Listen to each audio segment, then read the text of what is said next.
stvarno nekako se pogubi čovjek među svim tim ulogama i zapravo u tom poslu gdje cijelo vrijeme razmišljaš o nečemu idućemu, o tome kako odraditi neku ulogu, zapravo se malo pogubi koji je to roko. Tako da u principu više ni ne znam.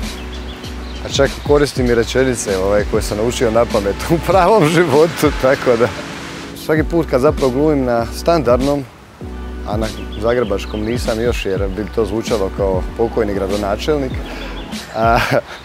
osjećam kao da fali dio mene. A u Splitu recimo mi govore da govorim kao purger, tako da ja sad govorim taj neki miks, to bi se možda moglo staviti u Bosnu i Hercegovinu ili tako nešto, tako ljudi nekako čuju, ne mogu me sad locirati.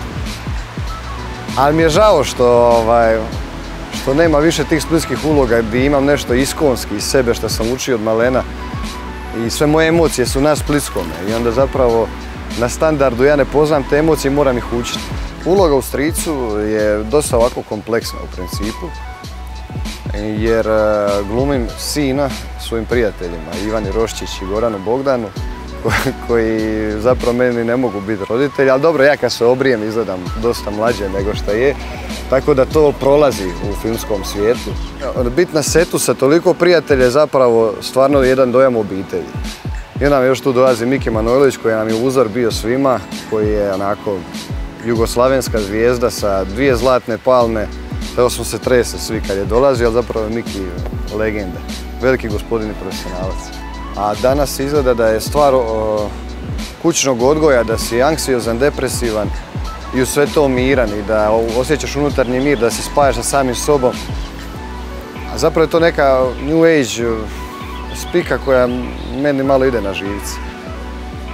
Jer sve su to stanja koje smo mi osjećali generacijama, osjećamo ih i danas. Ako su teška, trebaju se liječiti, ako su u granicama normale, treba živjeti s njima i prihvatiti ih kao dio sebe, ne gleda to kao problem. Imam ogroman pritisak u principu kada treba govoriti o sreći. To je jedan pojam koji je za svakoga različit, a zapravo nama se nameće kao općenit i kao nešto što trebamo tražiti, što trebamo ganjati. Ja isto nekako stalno tražim tu neku sreću u životu i postajem frustriran radi toga jer mislim da sam nezahvalan, da ono što mi se dobro događa u životu, kao nešto mi se dobro dogodi, ja nisam sretan nakon toga. Bizarno je.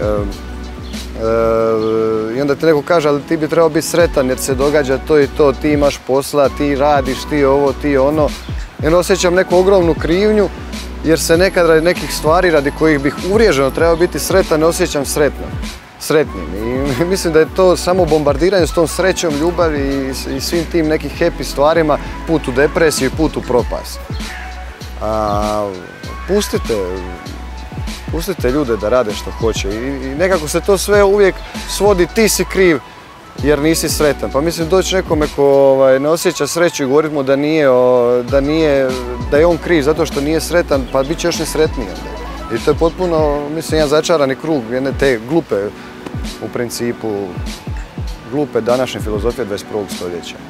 Pa ja iskreno sam veliki romantik, tako se ja na ljubav uvijek nasmijem. A opet to gledamo iz Love Actually ili ne znam, takvih nekakvih filmova gdje se previše izromantizira ta jedna stvar ljubavi. I onda nam je to opet kao i sreća neka ikona na ormaru koju svi želimo. I toliko ljudi koje ja znam su danas nesretni jer ne osjećaju ljubav ili kad i čak imaju partnera, nije im dovoljno nešto što im taj partner nudi jer traže neku krivu sliku. A ljubav se zapravo, naravno, nalazi i u drugoj osobi koja te uveseljava ili nešto na taj način, a ljubav zapravo je u nama. Ako mi volimo sami sebe, onda ćemo osjetiti ljubav. Kriva je industrija, kriva je i pornografija što se tiče krive percepcije seksa. Seks danas isto vežemo sa ljubavlju. Znači, ako se ti s nekim ne seksaš redovito, to nije ljubav. nego danas kao ljubavi ako se vi seksate 5 puta dnevno. Može, ljudi vole stabla, vole ljude, vole ne znam što god. Ljubav se može osjetiti na razne načine, vole hranu, ne znam. To je možda najbolje usporediti kad ja recimo ne volim inače toliko baš puno jest.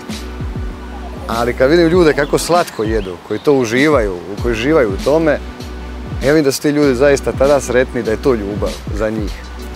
Tako da eto guštamo tako nekim stvarima kad... Ljubav je veliki, široki pojam u kojem se pišemo valjda od kad smo naučili govoriti, o kojem govorimo, tako da niko još nije do sad dobro to shvatio.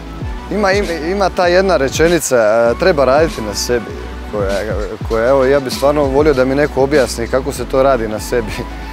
Mislim šta to znači. Uvijek ćete reći pročitaj knjigu ili nešto tako, pogledaj film, idi u psihijatra. Ne znam, ja mislim da sam ja onakav kakav jesam od trenutka od kad sam se rodio. Imao sam taj neki karakter koji se nije baš puno promijenio do sada. Ja možda jesam sada socijalno izmješten do majčinog doma u kojem sam bio gdje sam mogao biti tako potpuno opušten. Naravno uz njihove sve želje i pozdrave kako bi ja trebao izgledati i sada imam opet želje i pozdrave kako bi trebao izgledati, a ja osjećam da se to ništa ne miče toliko drastično. Ja se nisam promijenio više od 10%. Ali to je samo zato što je to u nekim, sam naučio neke socijalne obrasce. A sad moje ono iskonsko iznutra, moj instinkt, moj karakter, mislim da teško se to može promijeniti, pa koliko god ja uzeo motiku i kopao po sebi i ne znam. Mislim, ne znam kako se uopće radi na sebi. Volio bi da si otišao, pitao sam ja stručnjake kako se to radi. Svi su oni imali svoju